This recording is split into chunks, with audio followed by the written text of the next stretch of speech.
3 hal yang sering muncul di kepala kalau dengar kartu kredit. Kartu kredit tuh berarti utang. Kartu kredit tuh bunganya gimana? Kartu kredit bisa berurusan sama debt collector. Tapi tahu nggak, justru kartu kredit itu sejatinya bukan bikin kita merasa takut rugi. Kartu kredit bikin rugi kalau kita nggak tahu gimana cara pakainya. Apalagi kalau nggak tahu hal-hal kayak gini.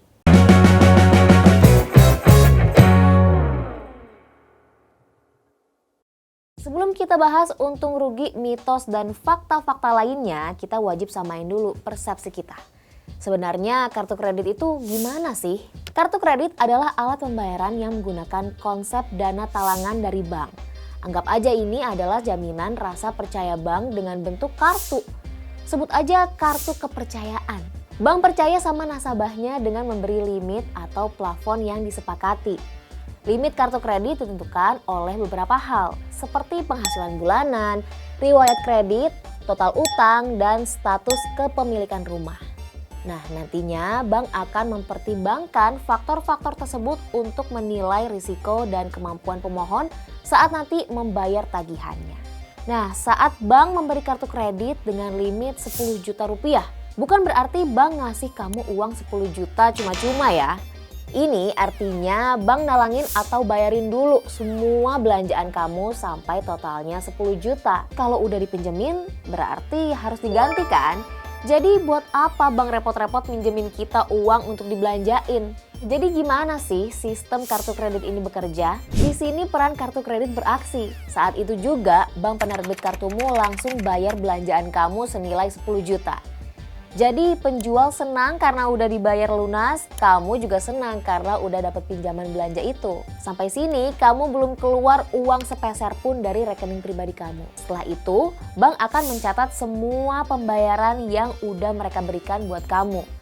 Setiap 1 bulan sekali, mereka akan kirim daftar semua transaksi kamu yang disebut lembar tagihan atau billing statement. Di lembar tagihan itu ada 2 angka penting, total tagihan dan pembayaran minimum. Kamu punya 2 pilihan dalam melakukan pembayaran. Yang pertama, kamu bisa pilih bayar lunas. Misalnya, total tagihannya 1 juta rupiah. Sebelum tanggal jatuh tempo, kamu bayar lunas penuh sebesar 1 juta rupiah. Hasilnya, kamu nggak akan dikenakan bunga sama sekali, 0 rupiah. Kamu secara efektif dapat pinjaman tanpa bunga selama kurang lebih 30-45 hari. Atau kamu mau pilih pembayaran minimum, misal total tagihan kamu 1 juta, tapi kamu pilih pembayaran minimum yang biasanya sekitar 5-10% dari total tagihan. Misalnya 100 ribu, berarti tagihan kamu sisa 900 ribu. Nah, sisa inilah yang akan dibawa ke bulan berikutnya dan akan dikenakan bunga. Dan bunganya ini lumayan cukup tinggi ya. Kalau kebiasaan ini berlanjut, utang kamu bisa menumpuk. Simpelnya gini, pas kamu gesek kartu di kasir, bank penerbit kartu kredit kamu itu nalangin atau bayarin dulu belanjaan kamu ke toko itu. Nah, di akhir bulan bank akan nagihin total transaksi kamu yang udah mereka kasih. Kamu punya kewajiban buat bayar balik ke bank. Terus, apa bedanya sama pay letter atau pinjol? Dengan pay letter atau pinjol, penting untuk kita pahami bahwa ketiganya ini adalah alat keuangan yang sah di era digital. Tapi dirancang untuk kebutuhan yang berbeda. Ini bukan soal mana yang lebih baik, tapi soal mana yang paling cocok untuk situasi yang sedang kamu hadapin. Kartu kredit bisa diibaratkan sebagai kunci akses pembayaran universal.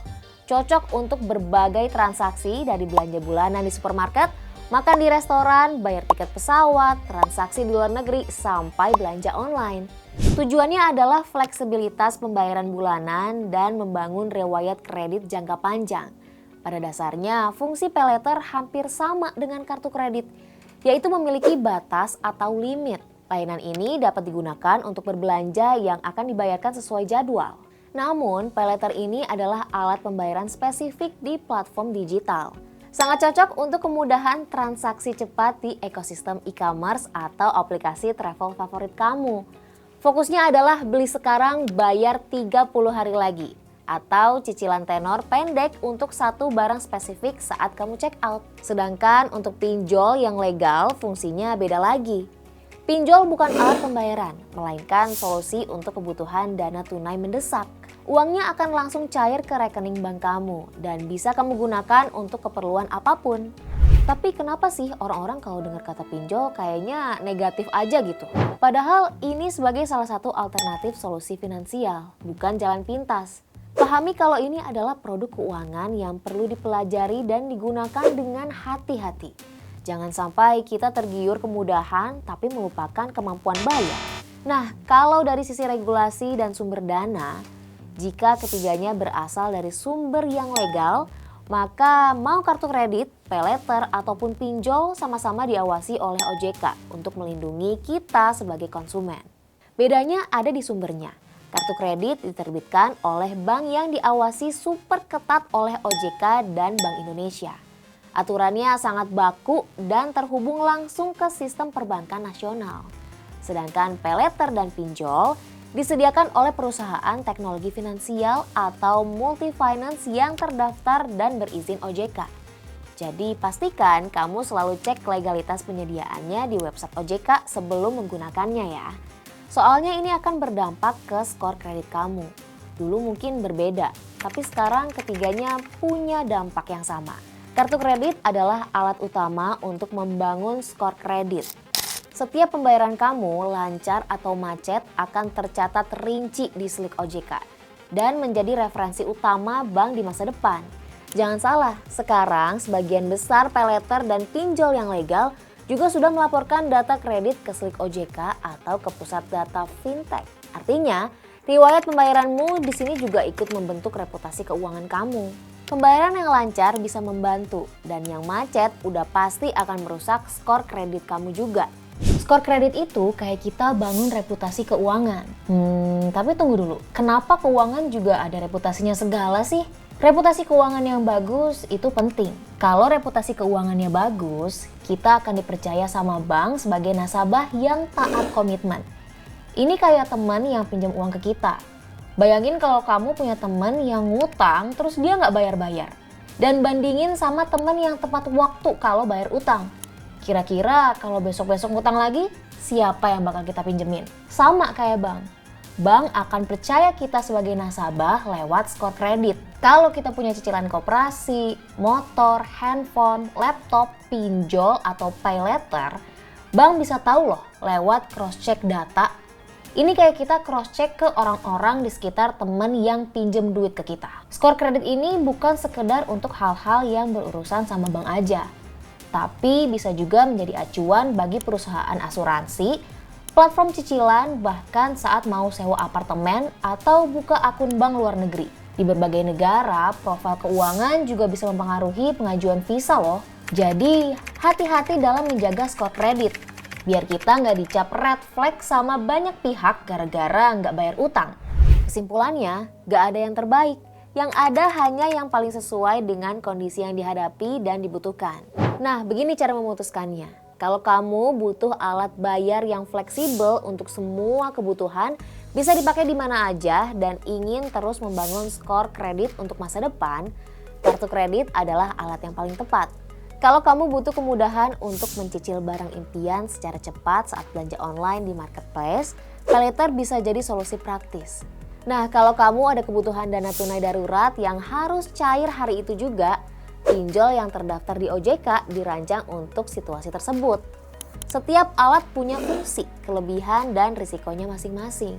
Tugas kita sebagai konsumen cerdas adalah memahami perbedaannya dan menggunakannya sesuai kebutuhan bukan keinginan. Sekarang kita lanjut bongkar kesalahpahaman mitos yang sering kita dengar. Benar nggak sih punya kartu kredit sama dengan punya hutang? Kartu kredit itu cuma alat bayar, bukan sumber utang. Kalau kamu pakai buat beli kopi 50.000, terus akhir bulan kamu bayar lunas 50.000 itu, ya utang kamu nol dong, iya kan? Nah, kartu kredit bisa jadi sumber utang kalau kamu nasabah yang kalap gesek sana sini dan bayar cuma minimum payment aja.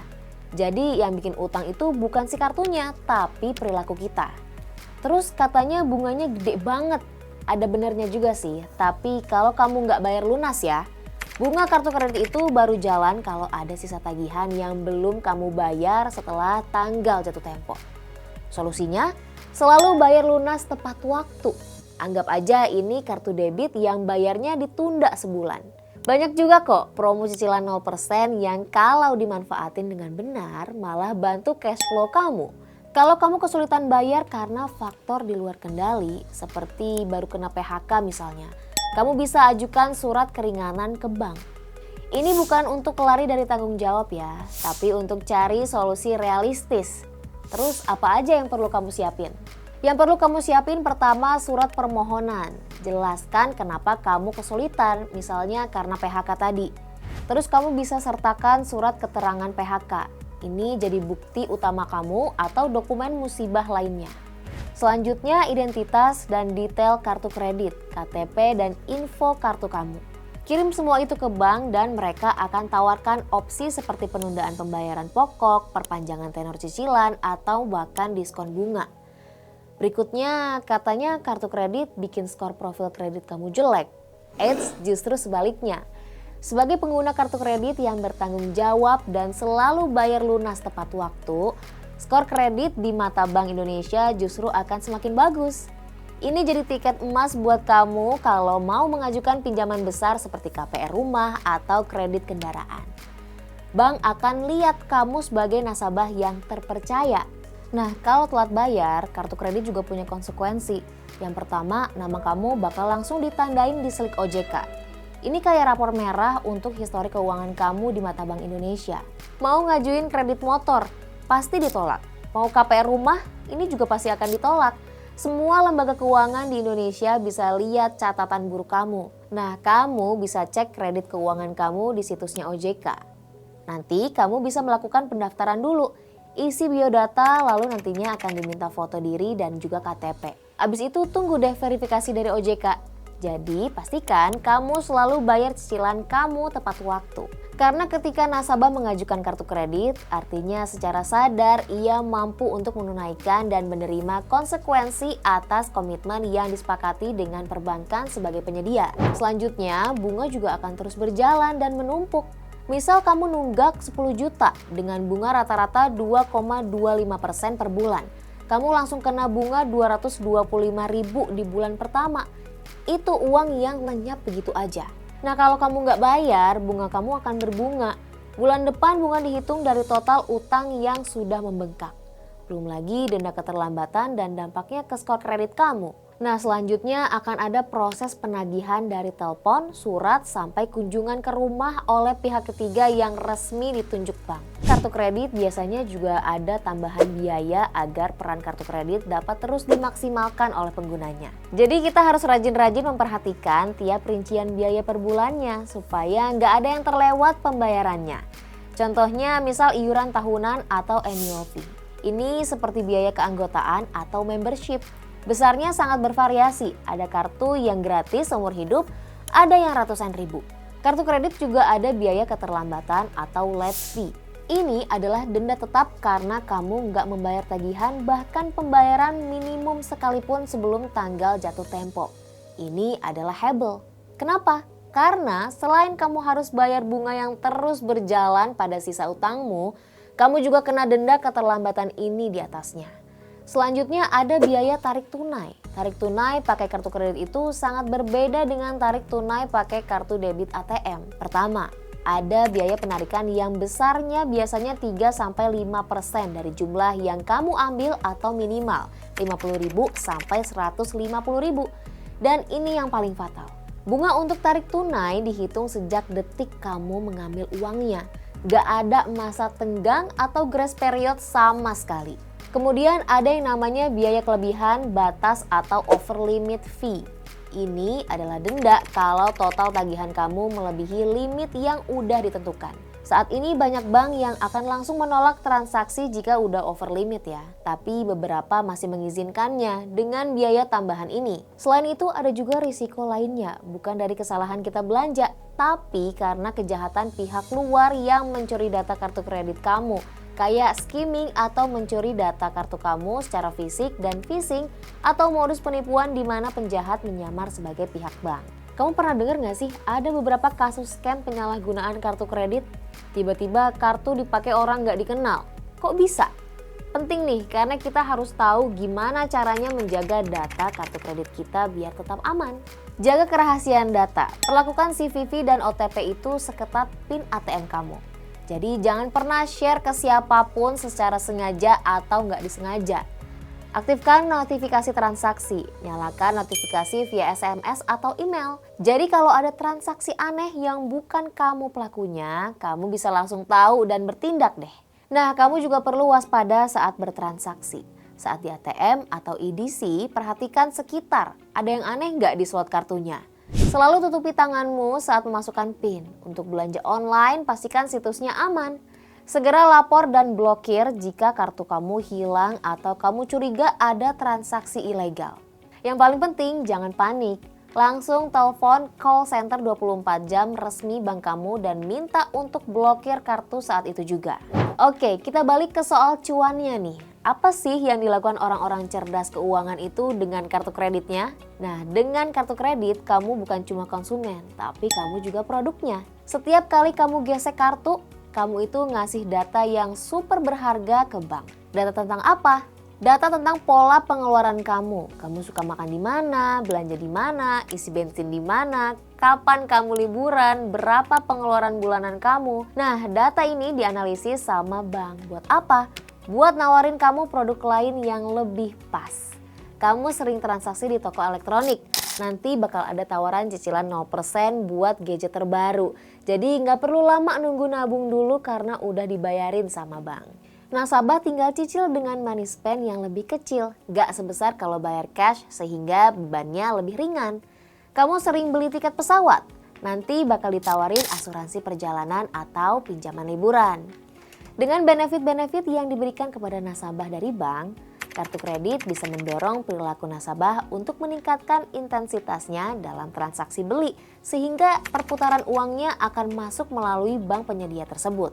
Nah, karena sekarang kita udah tahu permainannya, kita bisa manfaatin sistem ini buat keuntungan kita.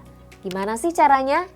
Kamu bisa memanfaatkan cashback dan reward points kartu kredit kamu. Setiap bank penerbit kartu kredit itu berlomba-lomba ngasih penawaran terbaik. Ada yang kasih cashback langsung untuk transaksi di kategori tertentu. Misalnya supermarket, bensin, atau makan di restoran. Bayangin kalian belanja bulanan, dapat cashback 1-5% dari total belanjaan. Kelihatannya kecil, tapi coba deh hitung setahun. Lumayan banget buat tambahin tabungan. Selain cashback, ada juga yang namanya reward points atau miles. Setiap transaksi kalian dikonversi jadi poin. Poin ini nantinya bisa ditukar jadi apa sih? Macem-macem, mulai dari potongan harga, voucher belanja, barang elektronik, sampai tiket pesawat gratis. Gunakan cicilan 0% untuk investasi. Ini level pro sih. Misal kamu harus bayar laptop 12 juta.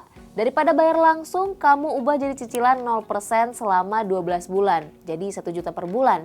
Nah, sisa uang 11 juta yang tadinya mau kamu bayarin, kamu bisa masukin ke instrumen investasi yang aman dan rendah risiko kayak reksadana pasar uang yang bisa ngasih return kecil tapi lumayan. Kamu dapat barangnya, uangnya juga bekerja buat kamu. Kuncinya disiplin dan cerdas. Oke, setelah kita bongkar tuntas semuanya dari cara kerja, risiko, sampai cara cuannya, mungkin sekarang ada dari kamu yang berpikir untuk punya kartu kredit? Terus gimana cara bikinnya? Ribet gak sih? Banyak yang mikir, kartu kredit kan cuma buat orang kaya atau yang gajinya puluhan juta. Eits, jangan salah, mari kita luruskan. Kamu seorang warga negara Indonesia atau WNI yang dapat dibuktikan dengan KTP. Berusia minimal 21 tahun dan punya penghasilan tetap. Nah, untuk penghasilan ini jangan bayangin harus punya puluhan juta. Banyak kartu kredit level pemula atau entry level yang syarat minimum penghasilannya dimulai dari 3 juta sampai 5 juta per bulannya. Ada juga dokumen yang harus kamu siapkan seperti fotokopi KTP, NPWP, bukti penghasilan. Nah, ini bisa berupa slip gaji jika kamu seorang karyawan atau SPT pajak atau rekening koran 3 bulan terakhir jika kamu seorang pengusaha atau freelancer. Kalau data-data kamu udah siap, sekarang untuk proses pengajuannya kamu bisa mengajukan melalui beberapa cara seperti online. Ini cara paling cepat. Kamu bisa langsung ajukan lewat website resmi bank atau situs perbandingan produk keuangan. Cukup isi form dan unggah dokumen. Atau kamu juga bisa datang ke sales bank yang sering kita lihat di mal-mal atau bandara. Atau kamu bisa datang ke kantor cabang dari bank yang mau kamu pilih. Jadi kesimpulannya, kartu kredit bisa positif asal di tangan yang tepat. Tapi bisa jadi sangat merugikan kalau nggak dipakai dengan benar. Artinya, jangan karena pegang kartu kredit terus ugal-ugalan gesek sana-sini nggak pakai mikir ya. Kartu kredit itu tanda kita udah cukup memperhitungkan segala kebutuhan dan pengeluaran dengan baik. Sehingga bukan hanya kita yang percaya diri bahwa kartu tersebut digunakan secara baik, tapi juga bank pemberi fasilitas kartu tersebut percaya sepenuhnya dengan kita. Semakin percaya, bank akan semakin memberikan kita kemudahan dan kenyamanan agar kartu tersebut bisa lebih bermanfaat. Oleh karena itu, sebelum kepikiran untuk bikin kartu kredit, pastiin dulu finansial kita udah aman belum. Tujuannya dipakai untuk apa? Apakah buat belanja bulanan, bayar tiket liburan, atau bayar kesehatan? Bisa nggak covernya kalau udah dipakai? Jadi kartu kredit bukan buat gaya-gayaan ya. Kartu kredit seperti trust dari bank kepada nasabahnya saat kamu menitipkan uang ke teman dekat. Apa jadinya kalau teman kamu nggak menjalankan amanah dengan uang yang udah dititipkan itu? Gimana menurut kamu? Masih mau anti pakai kartu kredit? Atau malah udah dapet ide kartu kreditnya mau dipakai buat cari cuan apa? Coba tulis di kolom komentar ya.